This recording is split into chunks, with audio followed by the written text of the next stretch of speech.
Donc voilà, je lance de nouveau l'enregistrement. Voilà, super. Bienvenue aujourd'hui pour ce live des 4 accords Toltec, donc harmoniser Bonjour à tous. grâce aux 4 accords Toltec. Voilà, j'espère que vous allez bien. Du coup, alors, je vais me présenter pour ceux qui ne me connaissent pas. Je suis Élodie Bastian, donc je suis coach en harmonie relationnelle. J'aide toute personne coincée dans des relations compliquées à identifier si la relation est toxique et surtout à voir si comprendre les mécanismes qui ont été mis en place pour entrer dans une relation toxique et adapter la posture adéquate pour s'en préserver. Donc, je vais co-animer ce live avec Chloé Merker. Alors, avant que Chloé se présente, je vais juste vous dire ce qui nous lie. La première chose, c'est tout simplement, j'ai envie de dire, la première chose, c'est notre amitié. Donc, c'est pour ça que je suis vraiment très, très heureuse que Chloé participe avec moi pour ce premier live. Et Oui. aussi, effectivement, on est toutes les deux passionnées de développement personnel, de relations humaines et tout ce qui est donc concernant donc la psychologie, etc. Donc maintenant, à toi de te présenter, Chloé. Bonjour à tous, ça me fait très plaisir de vous voir connectés à l'heure pour ce live et j'ai hâte de rentrer dans le sujet avec Élodie. Comme elle l'a dit, donc c'est un grand plaisir pour moi de faire ce live avec elle déjà parce qu'elle est experte dans son domaine et je sais qu'elle va vous apporter des actions puissantes à mettre en place et des conseils vraiment pertinents. Donc je ne doute absolument pas de son expertise. Et effectivement, on est toutes les deux passionnées de développement personnel. On s'est toujours euh, on a toujours évolué ensemble, en fait, je pense, dans le développement personnel, que ce soit dans sa formation de coaching ou moi dans la création de ma chaîne YouTube. Donc, je vais me présenter brièvement. Je m'appelle Chloé Mercaer, je suis experte en amour de soi et moi, en fait, j'aide les femmes à prendre confiance en elles, s'aimer, développer donc leur amour propre et devenir ce que j'appelle des femmes d'exception, c'est-à-dire des femmes qui sont épanouies, qui sont affirmées et qui ont confiance en elles, tout simplement. Ok, d'accord, super Chloé. En tout cas, merci pour ta présentation. La conférence va durer environ 40 minutes. Ça nous permet donc de, on va dire, débriefer sur les 4 accords Toltec pendant une trentaine de minutes. Exactement. Et après, on passera aux questions. Et donc là, vous pourrez utiliser le chat qui est spécialement pour ça. Ouais. Et moi, je vais m'occuper de Donc, réceptionner vos messages tout le et monde a gagné, notamment Juliette qui vient d'arriver. Si vous pouvez couper vos micros et vos caméras afin qu'on puisse avancer du coup dans le live et parce que c'est enregistré. Je vous remercie très bien. Alors, donc, les 4 accords Toltec, c'est un livre donc, qui a été publié en 1997 par Don Miguel Ruiz, donc, qui est un chaman mexicain de la lignée des Nagual. Et dans ce livre, qui est un best-seller, qui a même été, on va dire, promu par Oprah Winfrey, c'est un livre qui a vraiment touché tellement le monde qu'il a été traduit en plusieurs langues. Et pour quelle raison? Parce que c'est devenu comment dire, une philosophie dans le développement personnel. Du coup, Don Miguel Ruiz, avant d'expliquer en profondeur les 4 accords Toltec, explique un petit peu comment ça se passe pour lui, ce qu'il appelle du coup la domestication. C'est-à-dire que pour lui, enfin, par rapport à la lignée des Nagual, l'idée c'est qu'on aurait été formaté, domestiqué à adopter certains fonctionnements, certaines valeurs, certaines croyances qui ne sont pas forcément en adéquation avec qui on est en profondeur. Et du coup, on pourrait ne pas être totalement bien. Et il appelle ça, du coup, cette espèce de illusion de la réalité qui est un nuage de fumée. Et du coup, ce livre est un grand message de paix et d'amour inconditionnel parce qu'il permet d'être en harmonie avec soi-même en premier et aussi avec les autres. Donc ça, c'est hyper important déjà de comprendre que ce n'est pas que envers les autres dans l'harmonie relationnelle, mais aussi l'harmonie relationnelle face à soi-même. Voilà, est-ce que tu veux dire quelque chose par rapport à ça, Non, Chloé? mais tout à fait, je te rejoins totalement sur le fait qu'en fait, dans son livre, il va nous donner 4 clés de conduite avec soi et avec les autres qui sont applicables en fait à toute situation, à toute relation. Et c'est vraiment puissant parce qu'on va en donner des exemples tout à l'heure avec Élodie, mais ce sont des clés qui en soi sont simples, mais qui demandent tellement d'assertivité et en même temps d'honnêteté avec soi et aussi de bienveillance avec l'autre. Donc, c'est tout en bienveillance, tout en finesse qui nous donne ces 4 clés de comportement. Et je pense que c'est bien aussi de dire qu'il a écrit après ça un deuxième livre qui va apporter une 5e clé également qu'on pourra Mm. aussi mentionner. Mais on va vraiment se baser sur le premier pour les exemples. Oui, on abordera le 5e accord aussi à la fin. Du coup, on va commencer par déjà les énumérer. Donc, l'accord premier, c'est avoir une parole impeccable. Le second, ne pas faire une affaire personnelle. Le troisième, pardon, ne pas faire de suppositions. Et le dernier, faire de son mieux. Le 5e accord, c'est soyez sceptique. Mais apprenez à écouter. Voilà. Qui revient un petit peu sur l'aspect critique, en fait, de ce que l'on vit et ce que l'on pense. Du coup, on va revenir au premier accord. Donc, c'est avoir une parole impeccable. Alors, qu'est-ce qu'une parole impeccable? Une parole impeccable, c'est déjà comment on parle de soi, envers soi-même, comment on se traite. On dit souvent que les gens nous traitent comme on nous traite. Donc, ça veut dire quoi? Ça veut dire que dans la vie, si on parle toujours de nous négativement, qu'on se rabaisse, qu'on est toujours en train de se juger, en train de se dire je ne suis pas capable, je suis naze, je ne vais pas y arriver, puis tu as vu comment je suis habillée, je ne suis pas bien, c'est toujours se dévaloriser. Et du coup, cette énergie de, on va dire, de dévalorisation que l'on a envers soi, finalement, elle peut être perçue par les autres. Et les autres vont en miroir, en fait, aussi se dire, bon, puisqu'elle s'estime comme ça, moi, mon tour, je vais la dévaloriser puisqu'elle n'a pas une parole impeccable envers elle-même. Donc, voilà ce qu'il faut comprendre. Déjà, pour la première chose, je vais citer déjà Don Miguel Ruiz, qui explique que la parole vous permet d'exprimer votre pouvoir créateur. C'est par elle que vous manifestez les choses. Donc là, on est complètement dans ce qu'on appelle la loi d'attraction. Si vous voulez, la loi d'attraction, c'est vraiment toutes nos paroles, nos pensées et nos actions vont envoyer une énergie. Et cette énergie, on va dire, si elle est positive, et ben, en retour, on va avoir se manifester dans notre vie des aspects positifs. Et si dans un autre concept, on est négatif, toujours en train de créer des blocages, etc., on va arriver, on va dire, à manifester dans le concret des situations bloquantes, compliquées. Donc voilà pourquoi la parole doit être impeccable. Parce que si on veut voir se manifester, entre guillemets, dans le concret, dans la matière des choses positives, eh ben, il faut déjà émettre cette énergie positive. Donc par nos paroles, par nos pensées et par nos actes. Donc cette parole impeccable, elle doit être donc bienveillante, sans jugement. Geneviève, il faut que vous coupez votre micro, s'il vous plaît, on vous entend. Merci beaucoup. Et donc voilà, donc la question c'est comment parlez-vous à vous-même en fait? Comment vous parlez-vous de vous en fait? Et comment vous communiquez avec les autres? Et comment vous parlez des autres aussi? Ça, c'est important. Est-ce que tu veux rajouter quelque chose là-dessus, Chloé? Je trouve que tu l'as très bien expliqué. En fait, si je devais juste résumer sa pensée en quelques mots, quand il dit que votre parole soit impeccable, en fait, je pense qu'il veut nous amener à faire preuve surtout d'intégrité. Intégrité envers soi, de la façon dont nous, on se considère et dont on va se représenter envers autrui. Donc, tu l'as dit, tu l'as mentionné à plusieurs reprises, ne pas se dévaloriser. Pour être en accord avec soi-même, mais aussi ne pas utiliser la parole pour médire autrui. Parce que ce sur quoi il appuie vraiment, en fait, l'auteur dans son livre, c'est vraiment la puissance des mots sur le psychisme. Et notamment en PNL, donc ça a été repris dans plein de principes de développement personnel, mais on sait en psychologie que la puissance des mots négatifs, donc les mots à valence négative ont 2 ou je crois 10 fois plus de puissance sur le psychisme que les mots positifs. C'est vous dire à quel point finalement quand on entend seulement une parole négative sur nous, que ça vienne de l'autre ou bien de nous-mêmes, ça nous marque à jamais. Et c'est pour ça que tout ce qui va être du ressort de l'harcèlement, de la dévalorisation, encore plus quand c'est des personnes qui nous sont proches. Donc là, on va rentrer dans le sujet des relations qu'on cherche à harmoniser parce que quand justement la parole est utilisée pour médire autrui ou pour se médire soi, c'est quelque chose qui va vraiment nous marquer.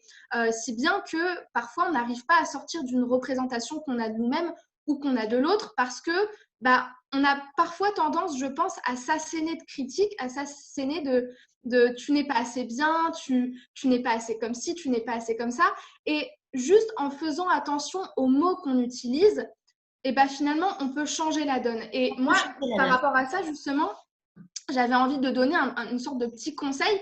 C'est que quand quelqu'un ou quand vous-même, en fait, vous êtes emprunt à vous dire « mais tu es trop ceci ou tu es trop cela », changez en fait le trop et le négatif en finalement, je suis génial, je suis quelqu'un de curieux, je suis quelqu'un de créatif et essayez en fait de attraper quelque part tous ces moments où vous parlez de vous de manière négative, où vous parlez de quelqu'un de manière négative, pour essayer en fait de le transformer en quelque chose de plus inconditionnel et de plus bienveillant tout simplement. Donc ça, c'est ce que je voulais. Est-ce que ce ne serait pas de la CNV finalement? Parce que la parole responsable, c'est parler d'un fait et ne plus finalement être dans le jugement, dans le tu accusatif. Là, je pense qu'on parlait justement des principes de coaching. Il y a la PNL, mais il y a aussi donc la CNV qui permet justement d'utiliser la parole impeccable. Et donc, du coup, si envers les autres, on communique de façon différente, finalement, la personne en retour aura envie d'avoir une parole impeccable parce qu'elle ne sera plus, elle ne sera plus accusée, jugée, rabaissée. Elle sera tout simplement informée qu'il y a un dysfonctionnement. Donc, pour moi, la parole impeccable peut être aussi synonyme de CNV si on l'utilise dans un autre registre du développement personnel. Tu voulais rajouter encore autre chose? Justement, c'est ce que je voulais dire par rapport à la CNV. Non, mais c'est pas grave. Du coup, voilà, c'est qu'en fait, ce qui me paraissait important aussi d'apporter en plus, en complément en fait de ce premier accord que votre parole soit impeccable, c'est que finalement, pour plus le schématiser, on pourrait le rapprocher donc, de ce que Elodie vient de mentionner, la communication non violente, qui donc est un principe aussi qui a été inventé par Marshall Rosenberg et qui nous cite en fait la façon dont on peut se comporter pour harmoniser nos relations avec les autres, mieux communiquer et pour désamorcer en fait tout type d'accrochage, de relations, de tension. Et en fait, ça nous montre à quel point parfois ça tient à rien et parfois à quel point souvent nos envies, elles sont assez claires, elles sont pas de médire l'autre ou rentrer dans l'agressivité parce qu'on n'est pas des êtres qui veulent tout de suite rentrer dans l'agressivité, mais ça nous montre à quel point notre langage, quand il est mal utilisé, quand il est mal compris, il peut sous-entendre que on veut être agressif ou on est hostile avec l'autre. Et justement, cette CNV, si tu veux, on peut rentrer dans les détails parce que je trouve ça hyper intéressant. Oui, mais on a 40 minutes. Alors, je pense qu'on fera un autre live pour parler plus en détail de la CNV. Du coup, pour continuer, parce qu'on est au premier accord, je pense qu'on peut aussi dire que pour déceler une relation toxique, la parole impeccable est très très intéressante parce que justement, quand les gens utilisent une communication assez manipulatrice, c'est-à-dire une communication floue, une communication qui est basée sur des ambiguïtés, des interprétations à double sens qui ne permettraient pas de comprendre clairement ce qui est dit et ce qui est fait. Donc, pourquoi la parole impeccable est un outil intéressant? C'est un outil intéressant parce qu'à ce moment-là, on va demander une précision. Quand tu dis ça, ça veut dire quoi? Est-ce que tu peux préciser ton propos? Pourquoi c'est flou? Qu'est-ce que ça veut dire? Et pousser la personne dans ses retranchements à être claire et transparente avec vous. Ça veut dire quoi? Ça veut dire qu'à la fin, on a une arme de contre-manipulation. Si la personne va jusqu'au bout et est muette et ne veut pas nous dire les choses, c'est qu'elle n'aura jamais une parole impeccable avec nous. Donc, on ne peut pas être dans une communication de confiance puisque vous allez être dans la transparence et l'autre non. Donc déjà, c'est un premier outil, je trouve intéressant à utiliser, notamment dans les relations où vous sentez qu'il y a complètement des ambiguïtés, des choses floues en fait. Ça permet vraiment de créer cette transparence. Tout à fait. Ok, et sinon, la parole impeccable aussi, si je voulais continuer là-dessus, c'est en fait, on demande aussi à l'autre finalement qu'il nous respecte. Donc, ça veut dire qu'on va demander à l'autre qu'il n'y a plus on n'est plus rabaissé, on n'est plus jugé et on est respecté. Parce que si on fait l'effort à nous d'avoir une parole impeccable dans le respect, dans la communication, dans tout ce qu'on veut, on veut aussi que l'autre en face ait le même langage que nous. Et donc, du coup, je pense pour moi, la parole impeccable, c'est un code d'honneur finalement pour des relations saines. Oui. En termes d'exemple, je pense que Ouais, dis-moi, c'est hein, peut-être. bien. Si on prend par exemple un exemple de couple où la compréhension, la communication est rompue, c'est intéressant en fait de voir à quel point on peut faire de nos émotions subjectives un langage qui soit neutre et extérieur. Par exemple, si on prend le cas de la femme qui se sent ignorée, isolée par son mari qui travaille trop, typiquement le truc un peu cliché, bah finalement essayer de faire l'effort en fait en bienveillance et avec l'envie de faire que la communication passe, pas l'envie de rajouter encore plus d'hostilité, encore plus de distance entre les deux, mais juste approcher l'autre en lui disant écoute, moi en ce moment, donc là c'est totalement de la CNV, de la communication non violente, je trouve que je me sens isolée parce que tu n'es pas toujours... Oula, quelque chose, ok. Parce que, par exemple, on se parle moins ou on partage moins de choses et essayer de ne pas accuser l'autre, en fait. Donc, c'est important, vous voyez, de mettre plus de neutralité dans nos propos, même si on a des sentiments subjectifs. Et ça m'amène justement au deuxième accord, parce que, donc, vous voyez dans ma phrase, donc, je me sens isolée parce que tu... nanana. Le deuxième accord, on va le rappeler, c'est ne pas faire une affaire personnelle. Exactement, donc ne pas en faire une affaire personnelle parce que quand la femme donc va voir son mari pour lui dire je me sens isolée parce que dès lors qu'elle met un tu, en fait, malgré elle, elle va faire ce qu'on appelle une supposition, c'est-à-dire parce que j'imagine que tu travailles trop. Et le troisième accord, du coup, la supposition. Donc, ton exemple permet déjà de commencer à voir qu'il y a d'autres accords qui peuvent intervenir aussi dans tes exemples. Justement, donc le deuxième exemple, ne pas faire de suppositions. Parce que justement, en fait, nous, on imagine plein de choses. Ce que je veux dire par là, c'est que quand on est en manque d'informations ou quand on est en proie à des dilemmes ou à des non-compréhensions de situation, d'autant plus quand il y a de l'affect en fait dans les relations, on va toujours s'imaginer que c'est nous la cause première. Tu m'ignores parce que tu ne m'aimes plus. Tu m'ignores parce que tu as une maîtresse. Alors qu'en fait, et c'est ça que nous dit l'auteur dans son livre, c'est qu'il faut arrêter entre guillemets, cet égocentrisme. Je crois qu'il le dit comme ça dans son chapitre, parce que bien souvent, on n'est pas la cause de toute la catastrophe et de ce pourquoi l'homme est dans son travail. Peut-être qu'il a un problème dans son travail, peut-être qu'il est juste engagé, peut-être qu'il est stressé, peut-être qu'il y a toute une autre raison qui fait que dans sa vie, à ce moment-là, il n'est plus très connecté à sa relation avec sa femme. Donc, c'est important un petit peu de mettre de la neutralité dans nos situations, même si elles nous touchent de très près, pour comprendre qu'en fait, bien souvent, quand l'autre agit pour nous mal envers nous, c'est bien souvent parce que lui ne va pas bien ou parce que lui, dans sa représentation des choses, il avait une toute autre représentation des choses. Et alors, donc, du coup, en parlant de représentation des choses, moi, je vois tout à fait ce que tu veux dire parce que j'appelle ça, du coup, avoir une carte du monde différente, en fait. Et c'est une notion totalement... moi, je parle là, du coup, du deuxième accord, si on revient dessus.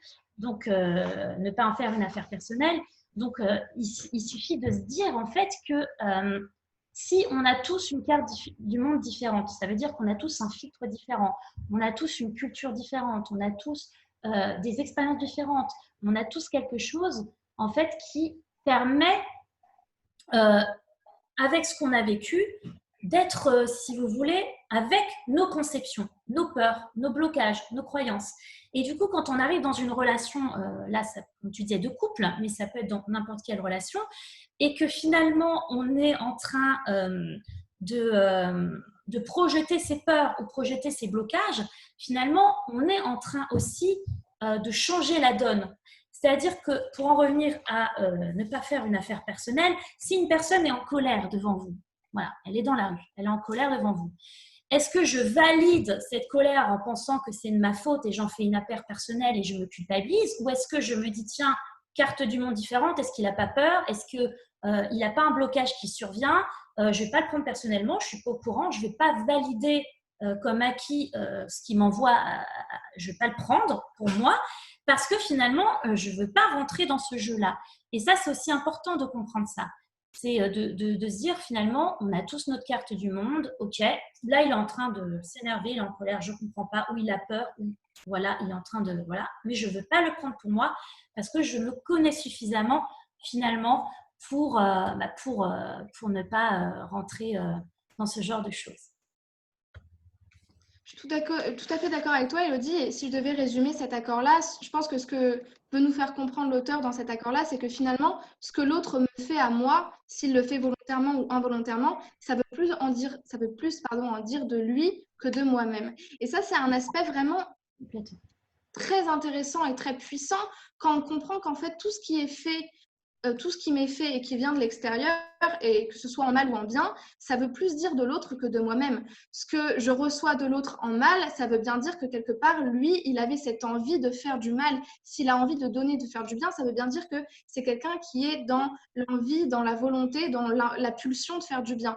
Et je trouve ça assez intéressant de réfléchir en termes de ce que la personne me donne plutôt que ce que moi je reçois et que du coup, je vais mettre en filtre sur mon identité. C'est pas parce que quelqu'un vous critique que sa critique fait de vous en fait toute votre identité. C'est juste sa critique sur vous. C'est totalement différent. Et quand on arrive en fait à se détacher en fait de ce que dit l'autre de moi et d'affirmer sa propre identité par moi, mes actes, mes choix, mes pensées et mes paroles, là, on peut reprendre le pouvoir sur nous et sur nos relations de manière générale. Et d'ailleurs, dans les situations de conflit, c'est très puissant et ça désamorce beaucoup de choses quand il y a un conflit entre deux personnes, de dire, mais en fait, toi, ce que tu dis de moi, c'est toi ce que tu penses, c'est ta pensée, c'est ta parole, ce n'est pas la mienne.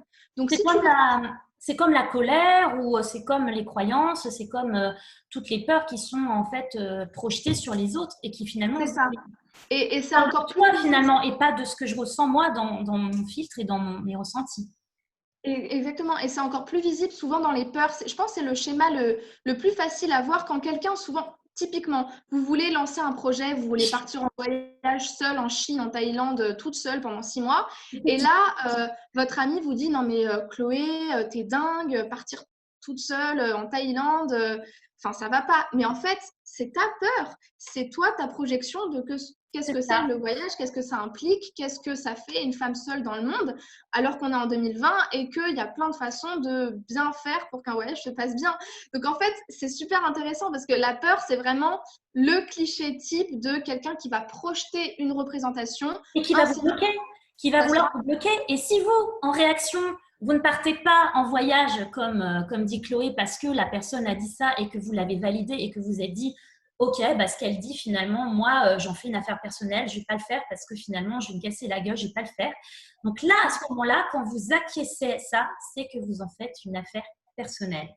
Je voulais aussi rebondir par rapport à la culpabilité que l'on peut exercer dans des phrases comme t'as vu dans quel état tu mets ta mère, des choses comme ça, ou c'est de ta faute si maman est triste. Déjà, on n'est pas responsable des émotions des gens. Et quand les gens commencent, donc là, les parents, par exemple, qui diraient ça, on est tout à fait dans un schéma de si j'en fais une affaire personnelle, parce que du coup, je culpabilise de quelque chose que je n'ai pas fait, mais par son verbe, la personne veut me faire porter cette chose, du coup, on rentre dans un statut de victime. Et là, on commence à rentrer dans un jeu psychologique. Et ça, c'est important de comprendre ça, que ne pas en faire une affaire personnelle permet de sortir des jeux psychologiques, permet aussi de désamorcer et de dire « Attends, là, elle est en train de me faire culpabiliser, elle est en train de me faire porter un rôle que je n'ai pas du tout envie d'avoir, donc celui de la méchant ou du persécuteur, tu vois, c'est toi qui fais ceci. Non, je suis désolée. Donc là, avec cet accord-là, on peut encore arriver à déceler quelque chose de jeu psychologique. On va rebondir sur celui que tu avais commencé à parler, c'est ne pas faire de suppositions. Du coup, j'ai envie de faire un petit exemple qui est assez intéressant. Votre patron vous dit « Allez, voilà, dans 5 minutes, je veux vous voir dans mon bureau. » Qu'est-ce qui va se passer dans la tête de la personne? Alors, soit elle projette du positif.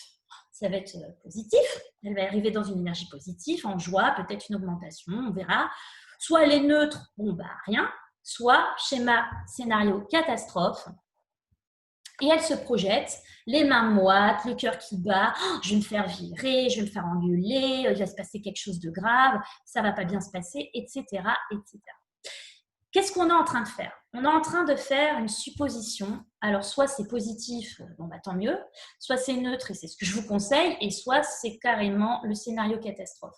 En fait, vous partez d'une simple imagination parce que le futur n'existe pas. Le futur existe que dans les suppositions que l'on nous fait. Si on suppose quelque chose de positif avec une bonne énergie, il y a plus de chances que vous abordez l'avenir avec du positif. Par contre, si vous arrivez avec votre bagage, votre sac à dos de négativité, de remise en question, d'angoisse, là, vous allez créer des conflits, des situations bloquantes. Alors que tout simplement, quand on arrive et qu'on se dit, OK, il ne faut pas que je fasse de suppositions, on est à l'instant présent, je respire, on verra bien ce que dit mon patron.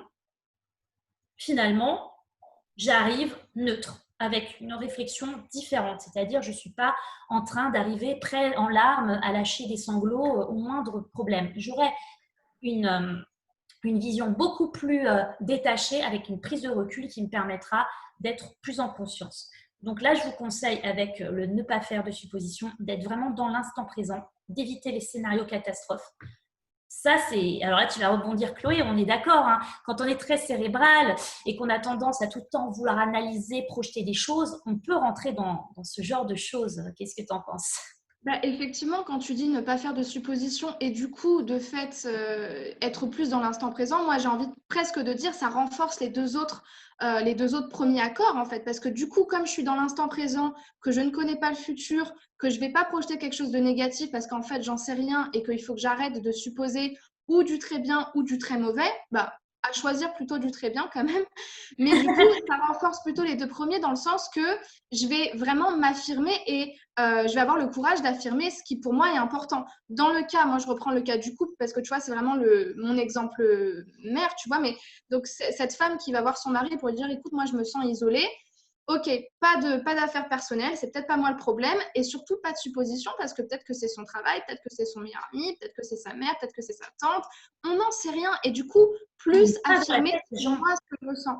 Et c'est pour ça que là, je reviens encore une fois à la CNV, on y revient toujours parce que les deux sont extrêmement liés, à cette affirmation en fait de ce que moi je ressens, ce qui là dans les faits est visible. Écoute, on se voit plus, on fait plus rien ensemble, on n'est plus en couple, peut-être il y a d'autres pans aussi de notre relation qui vont plus. Donc en fait, ne s'arrêter que finalement à ce que moi je peux voir de mon angle de vue. C'est très important, je pense, tu vois, de lier ces trois accords et pas juste aussi parce que c'est un tout en fait les quatre accords Toltec. C'est pas simplement c'est très intéressant ce que tu impeccable. C'est pas simplement ne pas faire de suppositions ou ne pas faire une affaire personnelle. Je pense qu'il faut pas tirer les accords Toltec à son intérêt. Il faut plutôt le voir comme un tout, comme un équilibre à trouver. Et encore une fois, là, donc dans ce live, ça parle de harmoniser ses relations. Exactement. J'y reviens. C'est harmonie en fait, les quatre accords, quand ils sont en harmonie, on arrive justement à cet équilibre dans les relations. C'est exactement. Oui, parce que, après, ce qu'on n'a pas forcément mentionné, mais qui est important à comprendre, c'est que dès lors qu'on a envie d'harmoniser sincèrement une relation, il faut déjà comprendre qu'une relation, c'est très simpliste comme schématisation, mais c'est deux personnes. Donc, ça veut dire que moi, si j'ai envie de l'harmoniser, il faut aussi que l'autre le veuille. Et il faut aussi que j'y mette du mien et pas que je cherche à prendre mon intérêt et faire que finalement, j'ai tout l'intérêt et pas l'autre. Dans ce cas-là, on est en train de rebondir sur faire de son mieux complètement. Tout à fait, ouais.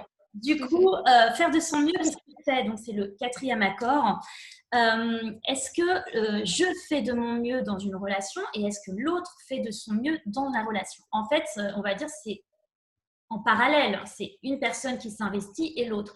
Faire de son mieux, ça veut dire quoi? C'est avoir zéro regret. Ça veut dire on arrive dans une relation où on fait pas de supposition, on a une parole impeccable et on ne prend pas personnellement et surtout, on s'affirme aussi. Et faire de son mieux, j'ai envie de dire, c'est aussi la phrase qu'on pourrait dire cliché, mais c'est faire les choses avec le cœur.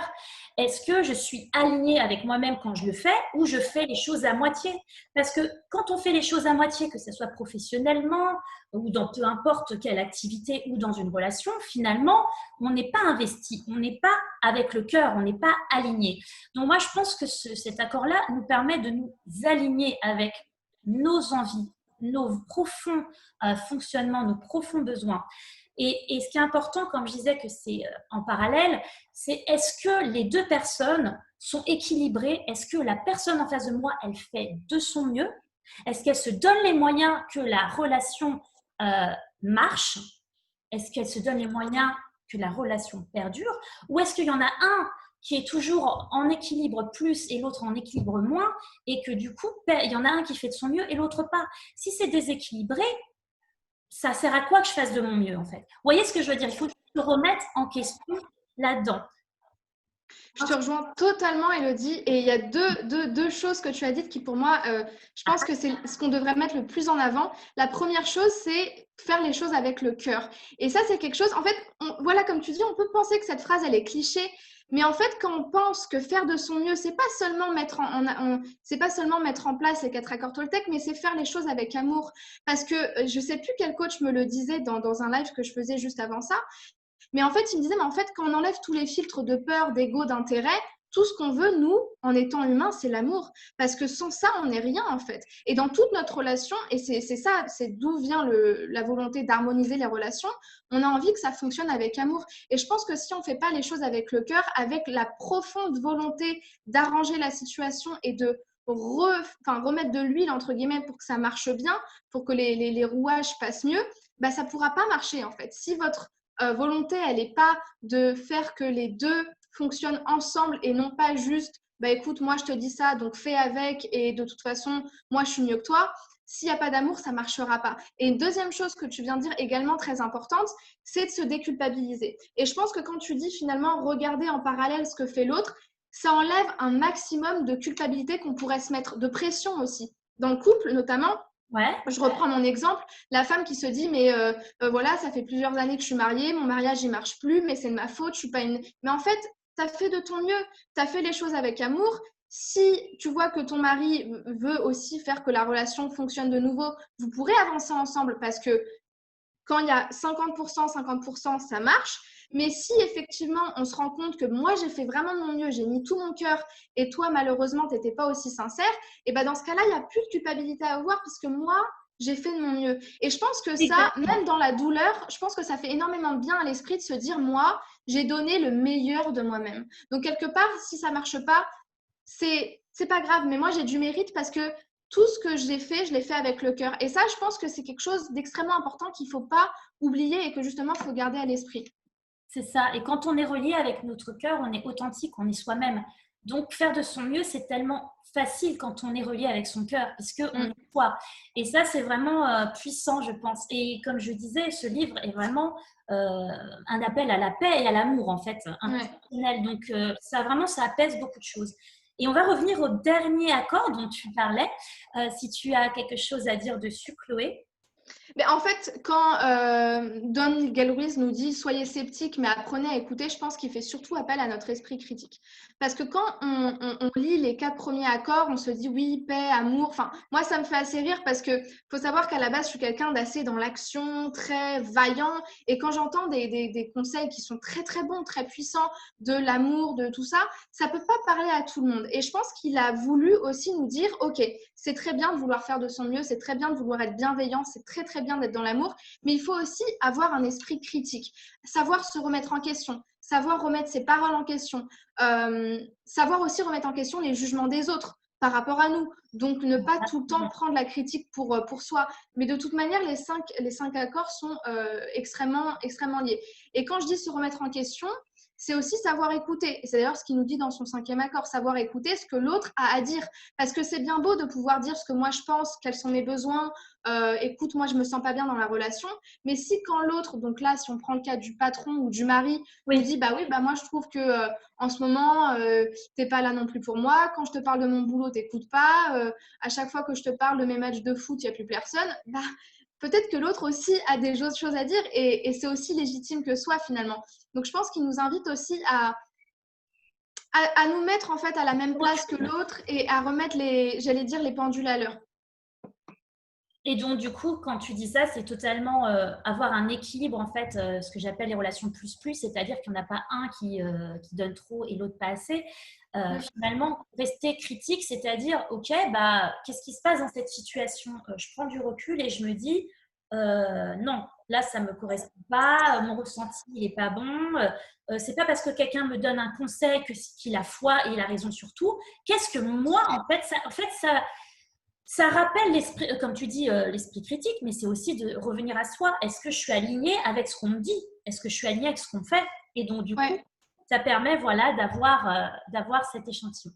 Et surtout, je reviens là-dessus, mais soyez sceptiques. Et tout son message, en fait, dans son cinquième accord, ça me fait penser aussi à revenir à sa part de responsabilité dans les choses. Parce qu'à la fin de la journée, quand on arrive à écouter l'autre, écouter ses propos, écouter ses besoins, être sceptique par rapport à nous, ce qu'on pense aussi, parce qu'on n'a pas une omnipotence par rapport à la connaissance, par rapport à ce qu'on pense être bien, c'est aussi revenir à sa part de responsabilité. Parce que si on prend encore une fois le cas de la femme, peut-être qu'effectivement, elle s'est sentie isolée, mais peut-être que son mari, c'était juste une réaction à son propre isolement, en fait. Et on n'en sait rien. Et on se rend compte Et qu'en oui, fait, sous la partie de l'iceberg que nous, on voit et qu'on veut bien voir aussi, parce qu'il y a toujours cette partie-là où nous, on est toujours plus louable que l'autre, où nos besoins et nos manques sont toujours plus légitimes que ceux des autres, finalement, reconnaître sa part de responsabilité et ça nous reconnecte encore une fois à cet esprit que harmoniser ses relations, c'est pas seulement dicter une relation, je veux que ça refonctionne, mais c'est moi, j'aimerais faire en sorte que nous deux, on remarche comme avant, ensemble et main dans la main. et on garde son esprit critique de voir que finalement, on ne peut pas forcer les choses et qu'on peut aussi tout simplement revenir à soi, mais qu'on n'est pas responsable de l'action de l'autre, en fait, qui va lui aussi avoir son libre arbitre dans cette situation. Mm. Voilà, ben, je pense qu'on a fait le tour. Si vous avez des questions, n'hésitez Tellement. pas à les écrire dans le chat. En attendant que vous formulez vos questions, je vais faire un atelier 4 accords Toltec le 11 juin, donc à 18h30. Pour ceux qui sont intéressés, vous avez mon adresse mail, donc c'est elodiebastian@gmail.com. Donc n'hésitez pas à m'écrire et là je vous enverrai tous les renseignements. Et voilà, et toi, en attendant, Chloé, tu as une chaîne YouTube, donc si tu veux aussi en parler en attendant les questions. Alors, effectivement, en fait, j'ai deux choses très importantes à vous dire. C'est que trois mêmes choses très importantes à vous dire. Déjà, la première, c'est je suis extrêmement reconnaissante à vous tous qui avez écouté ce live du début jusqu'à la fin, de votre écoute et de votre assiduité. Et première chose à vous dire, c'est que effectivement, j'ai une chaîne YouTube donc qui s'appelle Chloé Mercaer où je parle d'amour de soi, de confiance en soi, de relations amoureuses aussi également, donc de conseils sentimentaux. Donc, vous pouvez me retrouver sur cette chaîne-là. Et ce que je fais aussi en parallèle, c'est que pour l'instant, j'ai une offre limitée qui va se terminer dans quelques semaines. Donc, c'est une offre d'appel diagnostic. Donc, tous ceux qui veulent recevoir des conseils plus personnalisés sur l'amour de soi, la confiance en soi et les relations amoureuses, vous pouvez m'envoyer un message sur Instagram. Donc, mon Instagram, c'est Chloé Mercaer, tout simplement. Je vais le mettre dans les commentaires et après, je vous recontacte et je vous envoie un formulaire d'inscription. Tout à fait, super. Et en tout cas, j'ai oublié de vous dire, mais il y a un tarif préférentiel donc pour les 4 accords Toltec qui vont être donc le 11 juin à 18h30. Ce sera donc de 20 € et je vous donnerai tous les.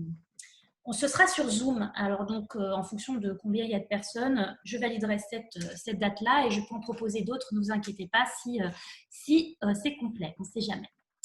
Donc voilà, en tout cas, est-ce qu'il y a une question, Chloé? Parce que du coup, Non, je vais juste, enfin oui, du coup, je vais juste lire le commentaire je vais lire tous les commentaires. très Donc bien. Anne qui nous dit merci à toutes les deux. Merci à toi Anne d'avoir été là. Je peux dire aussi quelque chose. Merci à toi, Anne. Marie-France, est-ce que vous pouvez juste couper votre caméra et votre micro, s'il vous plaît? Voilà. En tout cas, oui, merci à tous d'avoir écouté ce live. En tout cas, c'est un immense plaisir et je vous l'ai dit de partager ce live avec Chloé, partager ce live avec vous parce que c'est important aussi de véhiculer un petit peu les messages donc des 4 accords Toltec et aussi de comment avoir une vie harmonieuse parce qu'on a tous envie d'être heureux dans la vie. Donc, c'est aussi important et je suis contente que ça vous ait parlé. En tout cas, voilà. Donc, Chloé, oui, je t'écoute. Oui, donc Jean-Marc Rousseau qui nous écrit Ah, pour conserver une trace pertinente de ces fameux accords. Je vous adresse ce document trouvé sur Google qui pour moi est le meilleur résumé. N'hésitez pas à l'imprimer en grand et à l'afficher partout dans la maison, c'est ce que j'ai fait et cela aide beaucoup. Alors par contre, Jean-Marc, merci pour le document. Par contre, on ne l'a pas reçu, le document. Donc peut-être il y a un lien que tu as omis de nous… Alors, oui, c'est pas grave. Je pense que, de toute façon, Jean-Marc, tu as mon adresse mail. Si tu veux, tu pourras me l'envoyer, il n'y a pas de souci. En tout cas, on te remercie. C'est vrai que c'est intéressant ce que dit Jean-Marc, dans le sens où, avec Chloé, on est très partisane de ça, c'est-à-dire de ces phrases un peu qu'on visualise, des choses qui finalement finissent par rentrer. C'est Parce que ça. hein, tu peux très bien en parler, Chloé, mais Non, mais tout à fait, tout à fait. Et en fait, comme tu le dis, c'est un petit peu des phrases de tous les jours. C'est comme tu sors dehors, ok, parole impeccable. Ou c'est une façon, en fait, c'est un quotidien pour nous, un c'est peu une de… méthode Coué, vous voyez, Un peu ça, ouais. pour répéter un petit peu des choses qui sont valorisantes et qui sont importantes. Et s'il y a une autre question, nous sommes là. Bah, apparemment, Anne a réussi à télécharger le document. Moi, je l'ai toujours pas reçu, mais Ok, bon, c'est moi je bien. le ferai après parce que j'ai peur que si je fais quelque chose, Bah, Nolwenn aussi, ok, super. Bon, bah, tout le monde arrive à le télécharger sauf moi, donc c'est peut-être juste moi. d'accord. C'est… Est-ce que vous avez d'autres commentaires?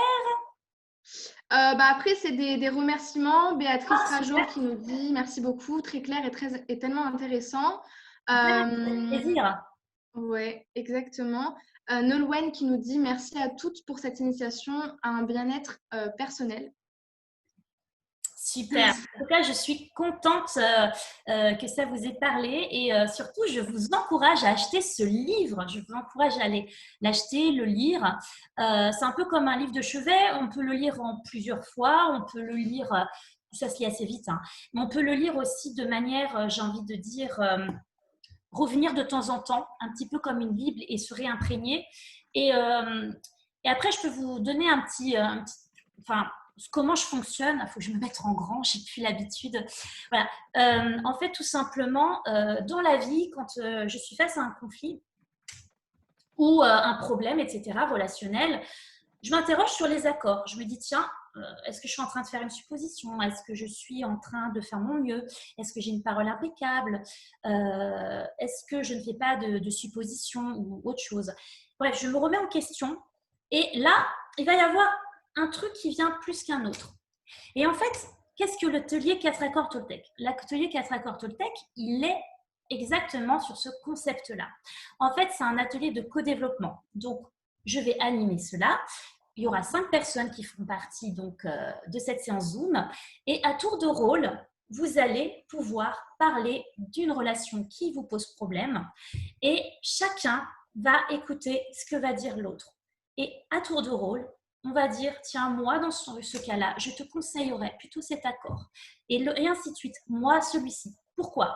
Parce que tout le monde, comme on a entendu, a un filtre différent, une vision du monde différente. Et en changeant d'angle, on se rend compte qu'il y a plusieurs façons d'aborder le problème. Donc, du coup, il y a une synergie de groupe. Et c'est très puissant parce qu'à la fin, on va vous demander lequel accord vous paraît pour vous en étant que personne alignée, en l'utilisant, va résoudre votre problème. Et du coup, vous bénéficiez des écoutes des autres sur votre propre histoire, mais aussi sur leur histoire. Et ça crée une énergie intéressante. Et du coup, vous allez vraiment les adopter parce qu'à la fin, vous aurez compris comment ça fonctionne aussi pour d'autres histoires et on va dire, d'autres problèmes. Mais en tout cas, voilà, à utiliser, à réutiliser. Voilà, si tu veux conclure sur quelque chose, Chloé, je t'écoute. Moi, une chose à conclure qui peut-être peut paraître un petit peu différente des accords Toltec, c'est de toujours vous choisir et faire de vous une priorité. Et je pense que c'est un petit peu ce que Don Miguel Ruiz voulait nous dire aussi dans ses accords, parce que c'est important de se reconnecter à soi et je pense qu'on ne peut pas harmoniser ses relations sans avoir aussi de l'amour-propre. Et d'ailleurs, chose importante, quand on fait un petit peu le résumé et l'analyse de tous ces accords, bah, être capable de faire un pas vers l'autre en toute connaissance de cause, avec de l'assertivité, de l'affirmation de soi, c'est une preuve de confiance en soi et d'amour de soi immense que j'invite chacun à développer chez lui. Donc voilà, c'est ce que je voulais vous dire. Super. En tout cas, je vous remercie d'avoir participé à ce live. Je suis vraiment très, très heureuse de l'avoir animé avec toi, Chloé. En tout cas, tu le sais. Également. Ouais. Voilà, je suis ravie que vous ayez apprécié. N'hésitez pas à m'envoyer le mail parce que je n'ai pas tous vos adresses mail. Et comme ça, je vous enverrai les informations. Et n'oubliez pas de nous suivre. Alors, Chloé sur sa chaîne, tu peux peut-être la mettre dans le chat. Je l'ai mise, c'est déjà fait. Super! Voilà, et moi, vous pouvez me retrouver donc du coup sur Facebook Libère ton soleil intérieur, Dis-Stop aux relations toxiques, ou sur le site du même nom. Voilà, en tout cas, à très bientôt. Et bonne soirée à tous. Oui, bonne soirée à tous.